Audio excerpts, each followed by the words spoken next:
Welcome back to Classic Literature Free Audiobooks. Now let the story continue with Dracula. Chapter 6, Mina Murray's Journal, 24 July. Whitby. Lucy met me at the station, looking sweeter and lovelier than ever, and we drove up to the house at the Crescent in which they have rooms. This is a lovely place. The little river, the Esk, runs through a deep valley which broadens out as it comes near the harbour. A great viaduct runs across, with high piers, through which the view seems somehow further away than it really is. The valley is beautifully green, and it is so steep that when you are on the high land on either side you look right across it, unless you are near enough to see down. The houses of the old town, the side away from us, are all red-roofed and seem piled up one over the other anyhow, like the pictures we see of Nuremberg. Right over the town is the ruin of Whitby Abbey, which was sacked by the Danes, and which is the scene of part of Marmion, where the girl was built up in the wall. It is a most noble ruin, of immense size, and full of beautiful and romantic bits. There is a legend that a white lady is seen in one of the windows. Between it and the town there is another church, the parish one, round which is a big graveyard, all full of tombstones. This is to my mind the nicest spot in Whitby, for it lies right over the town, and has a full view of the harbour, and all up the bay to where the headland called Kettleness stretches out into the sea. It descends so steeply over the harbour that part of the bank has fallen away, and some of the grave have been destroyed. In one place part of the stonework of the grave stretches out over the sandy pathway far below. There are walks with seats beside them through the churchyard, and people go and sit there all day long looking at the beautiful view and enjoying the breeze. I shall come and sit here very often myself and work. Indeed, I am writing now with my book on my knee and listening to the talk of 3 old men who are sitting beside me. They seem to do nothing all day but sit up here and talk. The harbour lies below me, with on the far side one long granite wall stretching out into the sea, with a curve outwards at the end of it, in the middle of which is a lighthouse. A heavy sea wall runs along outside of it. On the near side, the sea wall makes an elbow crooked inversely, and its end too has a lighthouse. Between the 2 piers there is a narrow opening into the harbour, which then suddenly widens. It is nice at high water, but when the tide is out it shoals away to nothing, and there is merely the stream of the Esk, running between banks of sand, with rocks here and there. Outside the harbour on this side there rises for about half a mile a great reef, the sharp edge of which runs straight out from behind the south lighthouse. At the end of it is a buoy with a bell, which swings in bad weather, and sends in a mournful sound on the wind. They have a legend here that when a ship is lost bells are heard out at sea. I must ask the old man about this. He is coming this way. He is a funny old man. He must be awfully old, for his face is all gnarled and twisted like the bark of a tree. He tells me that he is nearly 100, and that he was a sailor in the Greenland fishing fleet when Waterloo was fought. He is, I am afraid, a very sceptical person, for when I asked him about the bells at sea and the white lady at the Abbey he said very brusquely, "I wouldn't fash maisel about them, miss.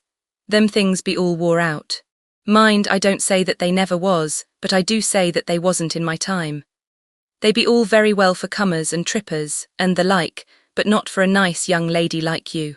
Them feet folks from York and Leeds that be always eatin', cured herrings and drinkin' tea and lookin' out to buy cheap jet would creed aught. I wonder maisel, who'd be bothered tellin' lies to them, even the newspapers, which is full of fool talk." I thought he would be a good person to learn interesting things from, so I asked him if he would mind telling me something about the whale fishing in the old days. He was just settling himself to begin when the clock struck 6, whereupon he laboured to get up and said, "I must gang Agianwards home now, miss.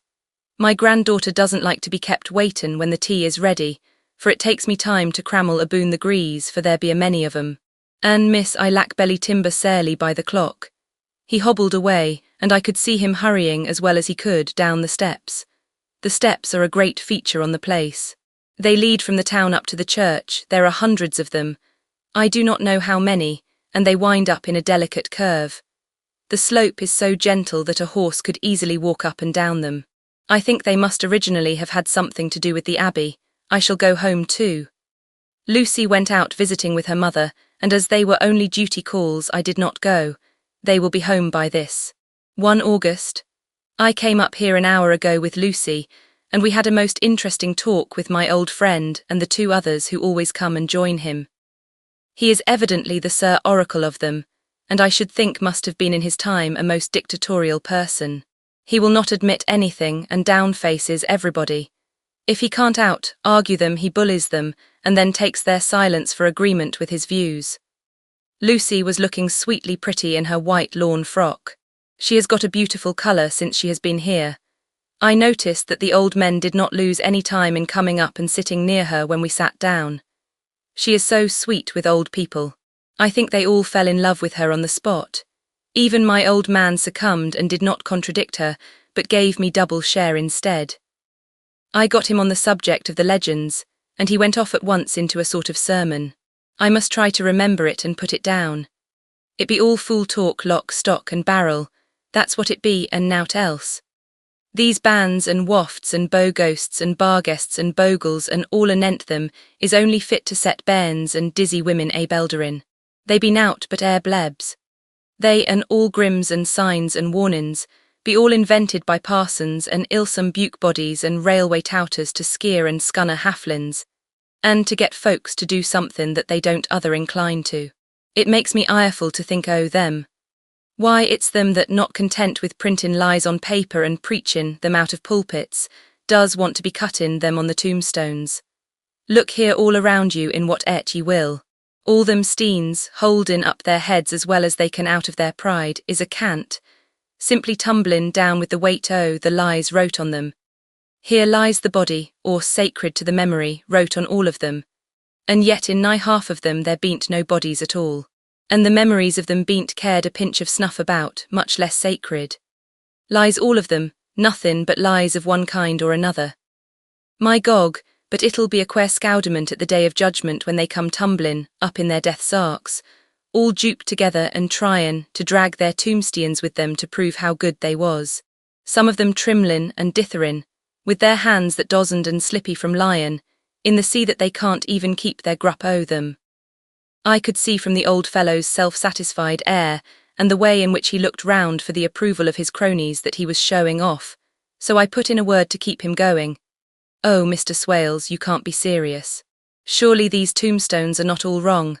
Yablins, there may be a poorish few not wrong, Savin, where they make out the people too good. For there be folk that do think a barn bowl be like the sea if only it be their own. The whole thing be only lies. Now look you here, you come here a stranger and you see this Kirk Garth. I nodded, for I thought it better to assent, though I did not quite understand his dialect. I knew it had something to do with the church. He went on, and you can say that all these steens be a boon folk that be happed here, snod and snog, I assented again. Then that be just where the lie comes in. Why, there be scores of these laybeds that be tomb as old duns, back a box on Friday night. He nudged one of his companions and they all laughed. And my gog, how could they be otherwise?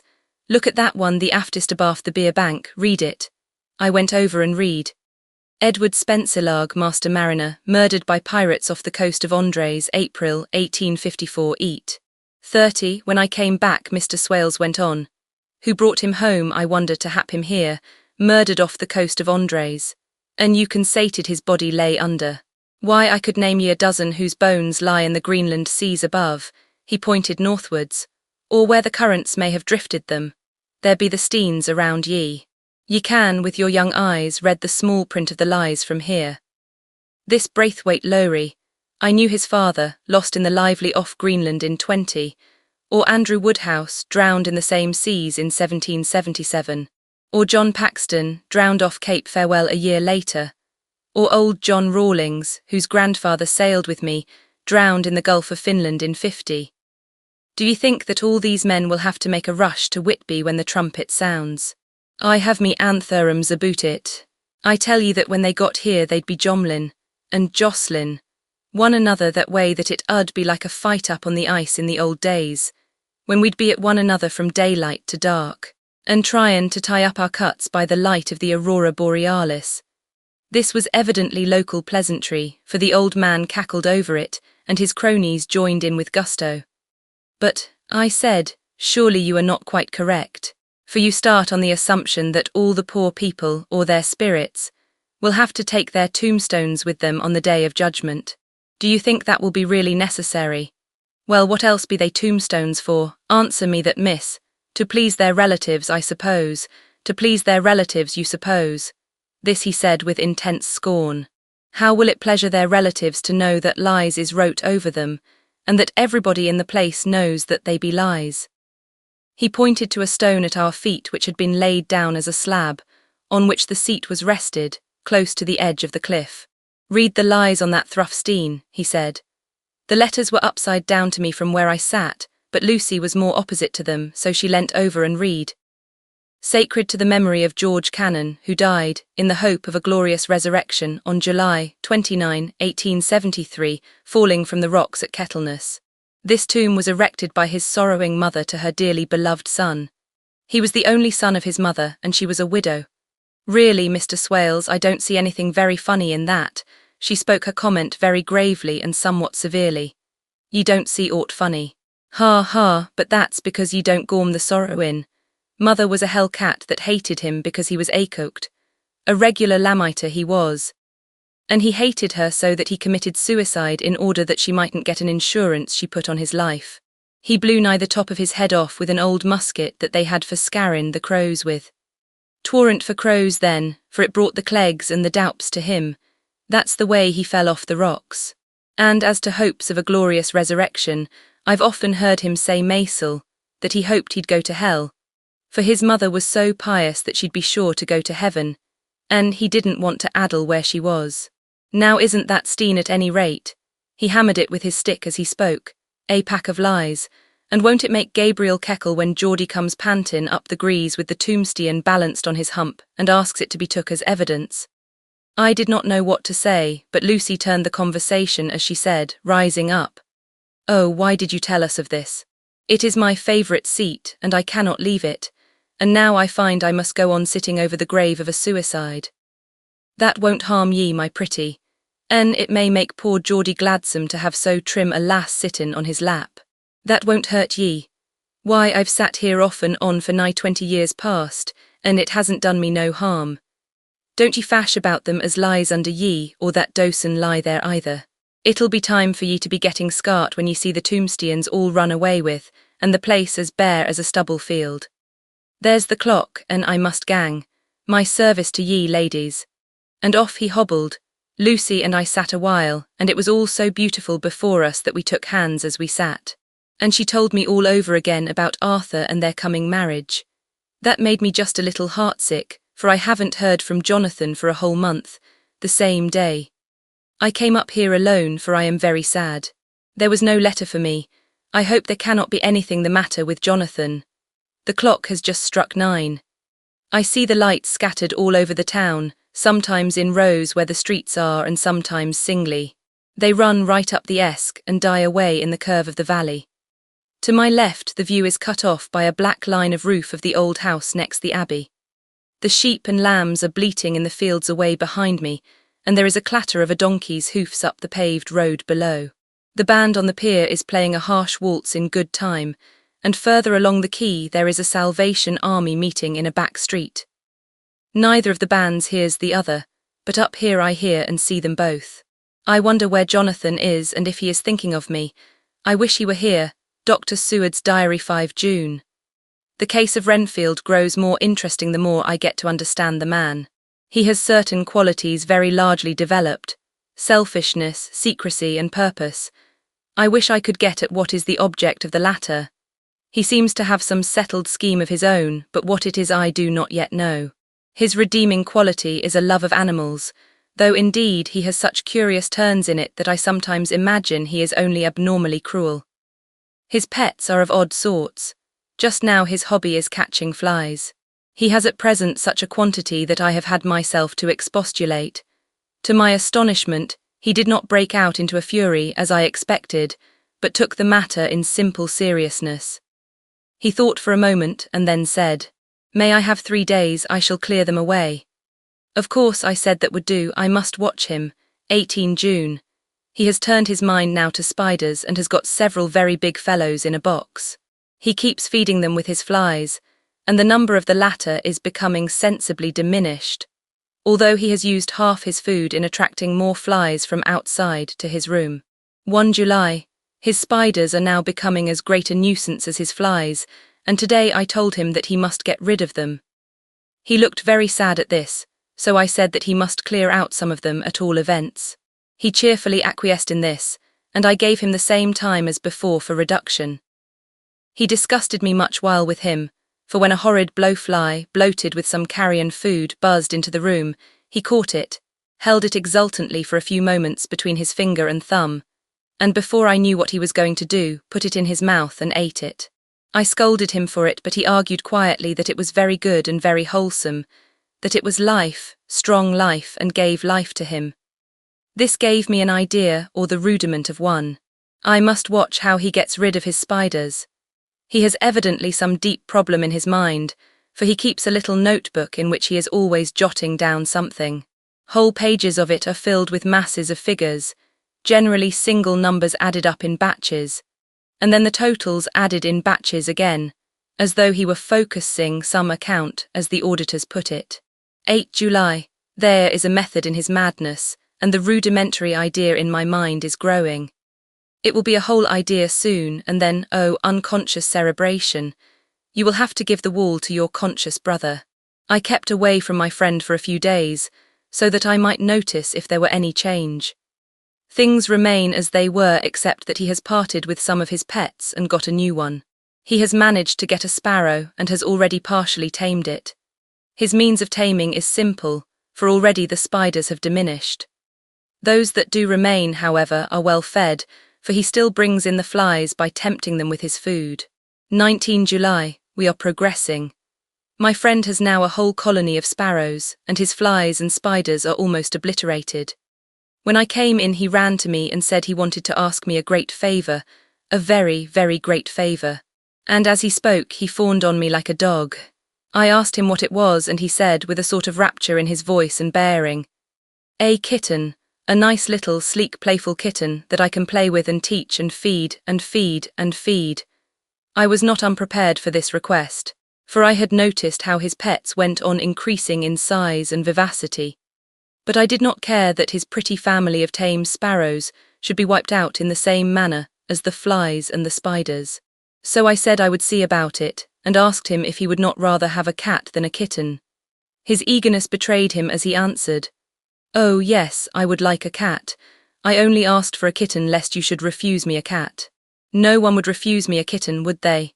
I shook my head, and said that at present I feared it would not be possible, but that I would see about it. His face fell, and I could see a warning of danger in it, for there was a sudden fierce, sidelong look which meant killing. The man is an undeveloped homicidal maniac. I shall test him with his present craving and see how it will work out, then I shall know more. 10 p.m. I have visited him again and found him sitting in a corner brooding. When I came in, he threw himself on his knees before me and implored me to let him have a cat, that his salvation depended upon it. I was firm, however, and told him that he could not have it, whereupon he went without a word and sat down, gnawing his fingers in the corner where I had found him. I shall see him in the morning early.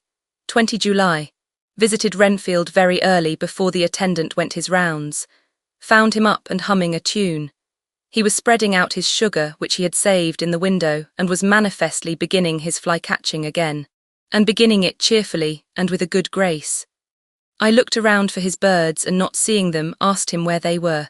He replied, without turning round, that they had all flown away. There were a few feathers about the room, and on his pillow a drop of blood.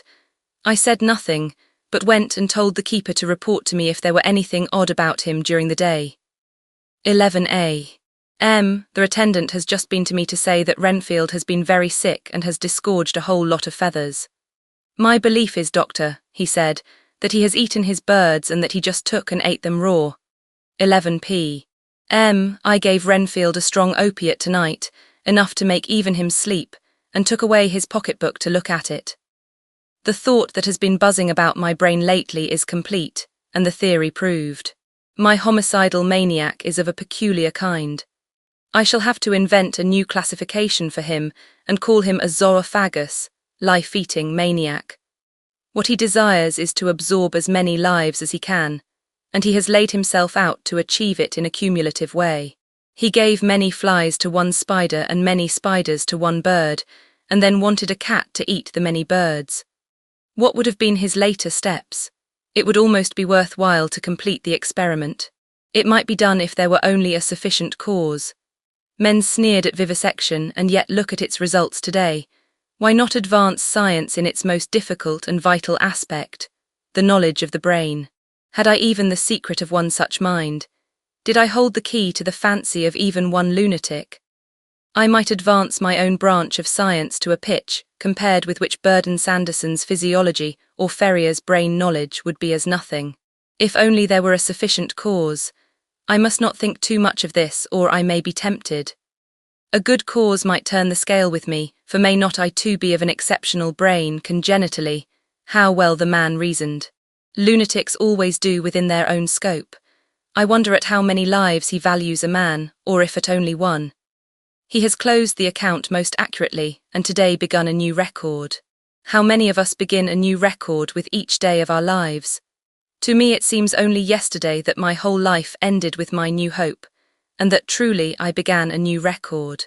So it will be until the great recorder sums me up and closes my ledger account with a balance to profit or loss. Oh, Lucy, Lucy, I cannot be angry with you, nor can I be angry with my friend whose happiness is yours. But I must only wait on hopeless and work. Work, work, if I only could have as strong a cause as my poor mad friend there, a good, unselfish cause to make me work, that would be indeed happiness. Mina Murray's Journal 26 July. I am anxious, and it soothes me to express myself here. It is like whispering to oneself and listening at the same time. And there is also something about the shorthand symbols that makes it different from writing. I am unhappy about Lucy and about Jonathan. I had not heard from Jonathan for some time and was very concerned, but yesterday dear Mr. Hawkins, who is always so kind, sent me a letter from him. I had written asking him if he had heard, and he said the enclosed had just been received. It is only a line dated from Castle Dracula and says that he is just starting for home. That is not like Jonathan. I do not understand it, and it makes me uneasy. Then, too, Lucy, although she is so well, has lately taken to her old habit of walking in her sleep. Her mother has spoken to me about it, and we have decided that I am to lock the door of our room every night. Mrs. Westenra has got an idea that sleepwalkers always go out on roofs of houses and along the edges of cliffs, and then get suddenly wakened and fall over with a despairing cry that echoes all over the place.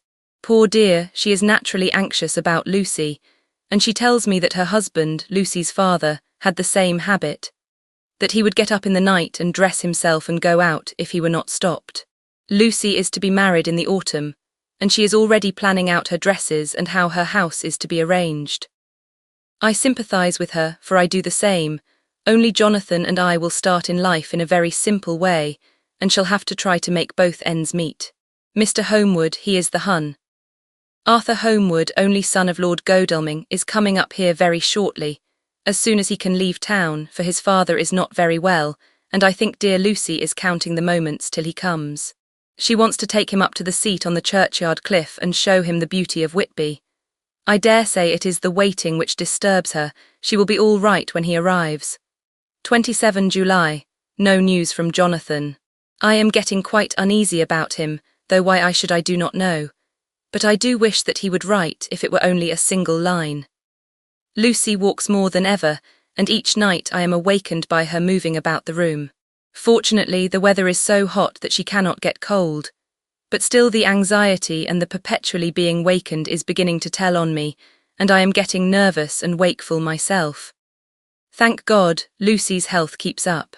Mr. Homewood has been suddenly called to ring to see his father, who has been taken seriously ill. Lucy frets at the postponement of seeing him, but it does not touch her looks. She is a trifle stouter, and her cheeks are a lovely rose pink. She has lost that anemic look which she had. I pray it will all last. 3 August. Another week gone and no news from Jonathan, not even to Mr. Hawkins, from whom I have heard.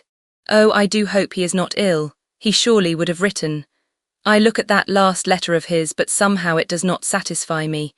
It does not read like him, and yet it is his writing.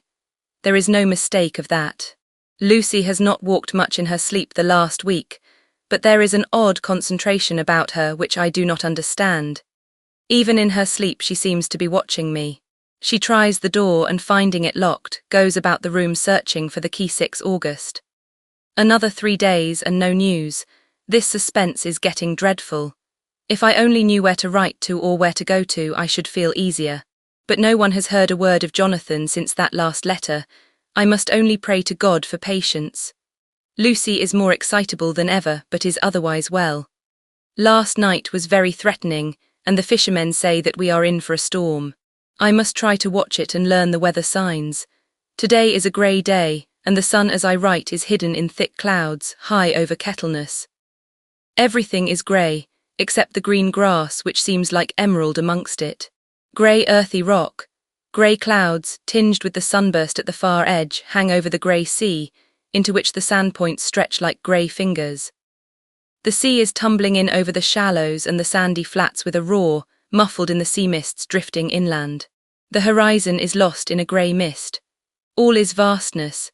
The clouds are piled up like giant rocks, and there is a brool over the sea that sounds like some presage of doom. Dark figures are on the beach here and there, sometimes half shrouded in the mist, and seem men like trees walking. The fishing boats are racing for home, and rise and dip in the ground swell as they sweep into the harbour, bending to the scuppers. Here comes old Mr. Swales. He is making straight for me, and I can see by the way he lifts his hat that he wants to talk. I have been quite touched by the change in the poor old man. When he sat down beside me, he said in a very gentle way, "I want to say something to you, miss." I could see he was not at ease, so I took his poor old wrinkled hand in mine and asked him to speak fully. So he said, leaving his hand in mine, "I'm afraid, my dearie, that I must have shocked you by all the wicked things I've been sayin' about the dead, and such like, for weeks past. But I didn't mean them, and I want ye to remember that when I'm gone.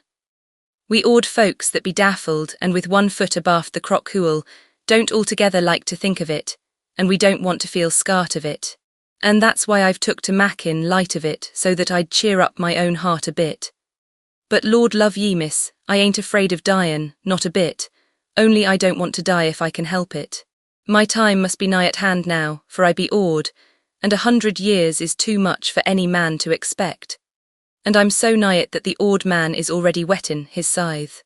Ye see, I can't get out the habit of caffin about it all at once.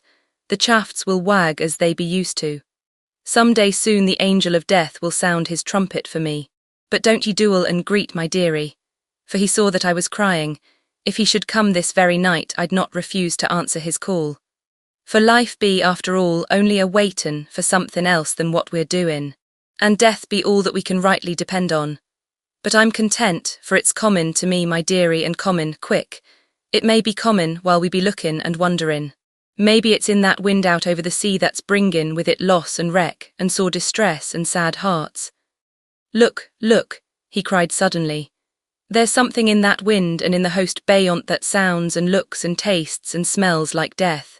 It's in the air, I feel it common. Lord, make me answer cheerful when my call comes. He held up his arms devoutly and raised his hat. His mouth moved as though he were praying.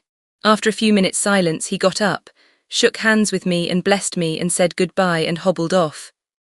It all touched me and upset me very much. I was glad when the coastguard came along with his spyglass under his arm. He stopped to talk with me as he always does, but all the time kept looking at a strange ship. "I can't make her out," he said. "She's a Russian by the look of her, but she's knocking about in the queerest way.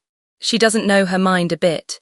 She seems to see the storm coming, but can't decide whether to run up north in the open or to put in here. Look there again. She is steered mighty strangely, for she doesn't mind the hand on the wheel. Changes about with every puff of wind. We'll hear more of her before this time tomorrow. And that wraps up Chapter 6 of Dracula. If you enjoyed it, please like the video and share your thoughts in the comments. Want to keep listening? Head over to the Chapter 7 and let it play in the background while you relax or work. Links are in description. Don't forget to subscribe and tap the bell so you'll be notified when the next chapters are released. Thanks for listening.